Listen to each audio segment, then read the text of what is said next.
اسلام اللي هو لبسوه بدله رقص مكمله معانا. في واحد طلع قال ان هو الاب الروحي لرحمه اللي هي سبب المشكله اللي حصلت دي كلها، بس بيقول وقائع غريبه كده وسيناريو نسمعه ونعلق عليه مع بعض. ده جد البنت رحمه المخطوفه. البنت يوم الثلاث كان المفروض ان خطوبتها يوم الجمعه النهارده. يوم الثلاث خرجت راحت الكوافير، جالها تليفون قبل ما تخرج ان هي اللي هيصور الفيديو عنده حاله مرضيه عمليه او ما شابه ذلك، وهنجيب فلان اللي هو المتهم. فتم الاتصال بيه. يعني هو دلوقتي كانت متفقه مع واحد عشان يصورها السيشن وهي في الكوافير، فحد قال لها ان هو مش هيجيبوا واحد تاني. طب مش المفروض بتتصل بخطيبها؟ لا، لان العريس هو اللي بيتفق مع السيشن، ولا هي البلد عندكم معكوسه بتتصلوا بالحريم؟ عن طريق البنت قال لها انا هقابلك وانت في حته، قالت له انا في الكوافير وقدامي بتاع ساعه. قال لها خلاص هتخرجوا من الكوافير وهتلاقيني واقف قدام الكوافير، انا محتاج 1000 جنيه عربون علشان اجهز السيشن. خرجت البنت من الكوافير لقيته فعلا واقف والكاميرات جايباها متصور وبيديها لها ويقول لها ان انا هنا اهو. راحت معاه ال 1000 جنيه، قالت له طب انا خطيبها هيبعت لي فلوس لان اتفقها مع خطيبها ان هو اللي هيشيل فلوس الكوافير والسيشن. ف بتطلع بقول لك راحت معاه على الموتوسيكل. في العاده البنت ما بتيجي رايحه الكوافير بتبقى واخده اخواتها، بنات اخواتها، بنات قرايبها، بنات جيرانها. ما كانش حد في الكوافير اللي هي بس هي رايحه لوحدها، وبتاع السيشن بيتصل برضه بيها لوحدها. امال حضرتك فين يا جد؟ عشان تتصل بخطيبها خدوا الموبايل منها وهم رايحين على اقرب مكنه عشان يسحبوا الفلوس في حاله ان خطيبها يكون حول الفلوس. خدوا الموبايل منها وتقريبا والله اعلم انا ما بكذبش كان متفق مع العربيه سوزوكي جات وفتح الباب واتزقت البت فيها من يوم الثلاث واربع وخميس النهارده. يعني ركبت معاه على المكنه وراحوا عشان يسحبوا ال1000 جنيه. العريس هو اللي هيدفع، هو اللي متفق هيدفع السيشن والكوافير زي ما هو قال. طيب ما يحول له على فودافون كاش او على اي حاجه كاش بدل ما البنت تروح تجيبها. البنت الوحيده الغلبانه اللي رايحه الكوافير لوحدها لازم هي تركب مع وراه وتروح. طب وراه ازاي يعني؟ هي مش تتكسف؟ يعني انت مربيها وعارفها، مش تتكسف تركب ورا واحد غريب ولا ايه النظام؟ ولا انتوا ايه نظامكم بالظبط؟ ويقول لك بعد خدوها ركبوها في عربيه سوزوكي زعيم عصابه. ده انتوا شايفين اهله يا دوب عايشين على الكفاف، ما انتوا شايفينهم في الفيديوهات. جايب سوزوكي وجايب هو اللي عمل كل حاجه هو والبنت. طب ما البنت لها حق تهرب يا جماعه. على فكره هي اللي بتتفق في كل حاجه في السيشن، وبتروح الكوافير لوحدها وبتكلم الناس لوحدها وبتركب الموتوسيكل ورا الراجل لوحدها. النهارده بعد صلاه الظهر عرفنا ان البنت جات النهارده وجابوها من قريه نجول. يوم الثلاث التليفون اتقفل، مفيش اي اتصال خالص، مش عارفين نوصل لها على حل.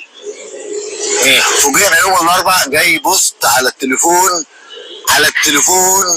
من تليفون تاني ان البنت صاحبه الفرح ماتت. دي مين؟ امها. انها على صفحه بنتكم، على صفحه البنت عندنا انها توفت.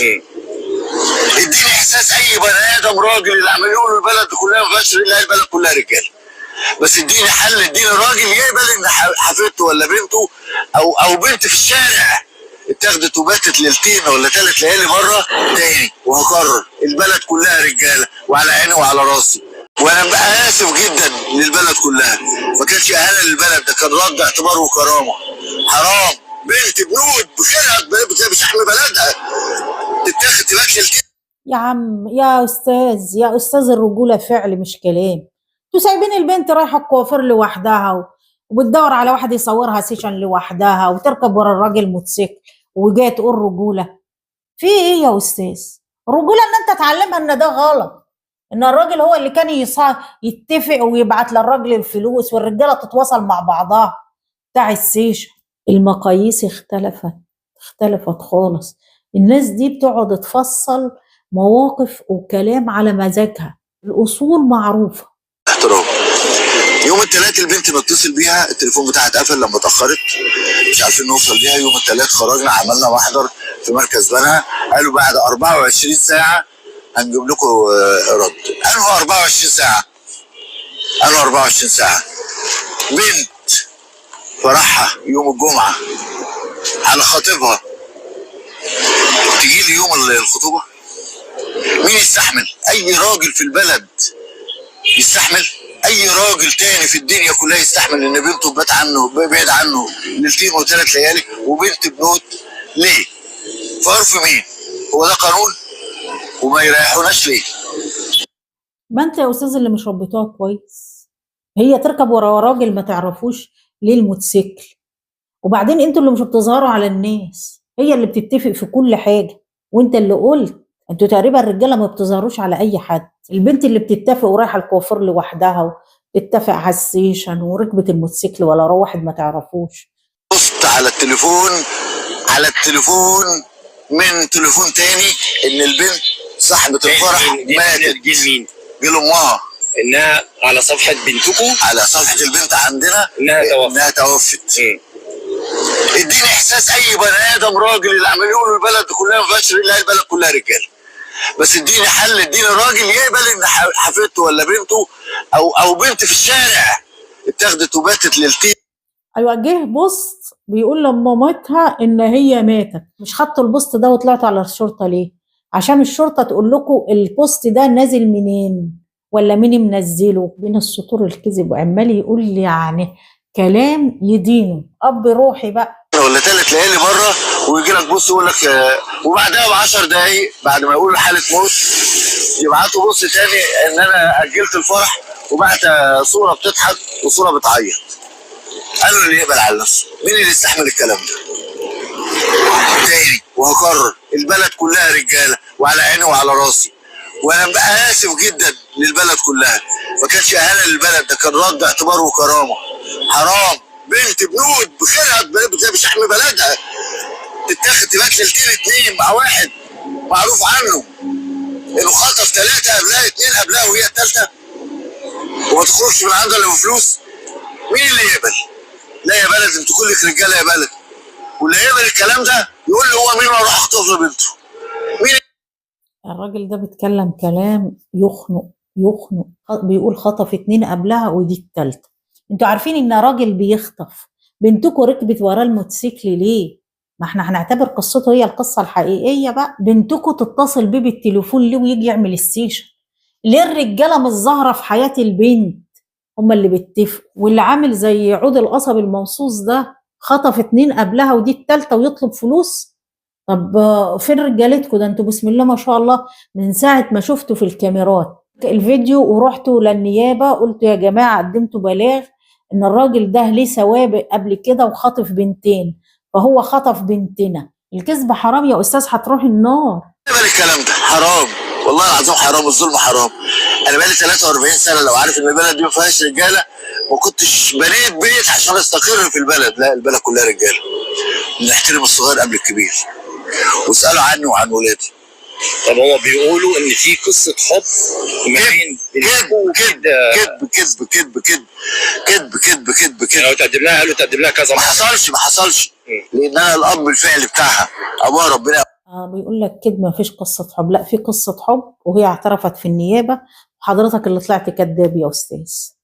يا راجل ده انت في شعبان وبنيت بيت في البلد، يعني انت مثبت في الموضوع. ايه اللي عرضك للكذب ده؟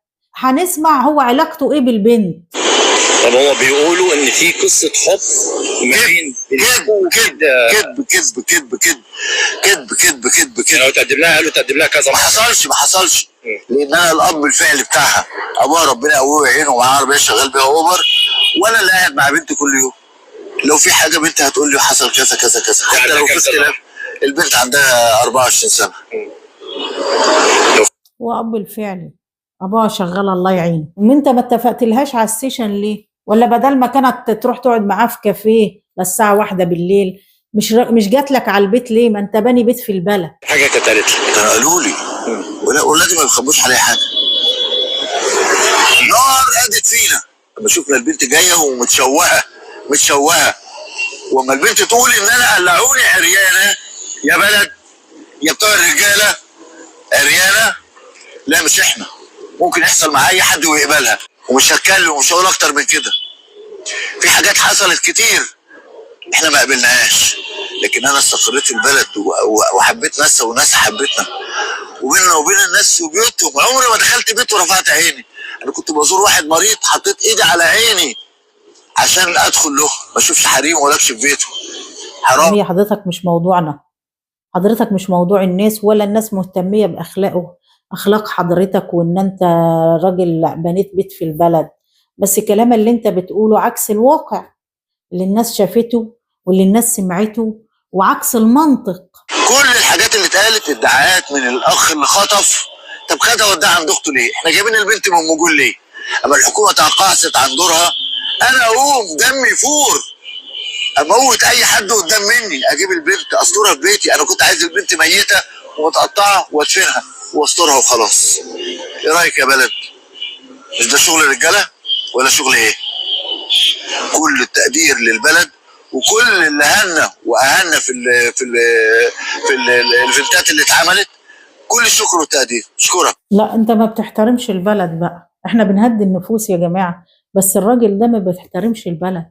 لو بيحترموا البلد، أو بيحترموا عمدة البلد، أو بيحترموا كبارات البلد، أو بيحترموا الاسم اللي تابع عليه البلد، ما كانوش عملوا البلطجة اللي عملوها دي، ولا زلوا، ما كانوش زلوا الناس الذل اللي احنا شفناه ده. وبعدين الناس كتبت لي كومنت حلوة قوي، قال لك اللي عنده معزة يربطها. يا أب يا فعلي، كنت تربط معزتك بدل ما تروح تاكل من برسيم الناس. سلام عليكم.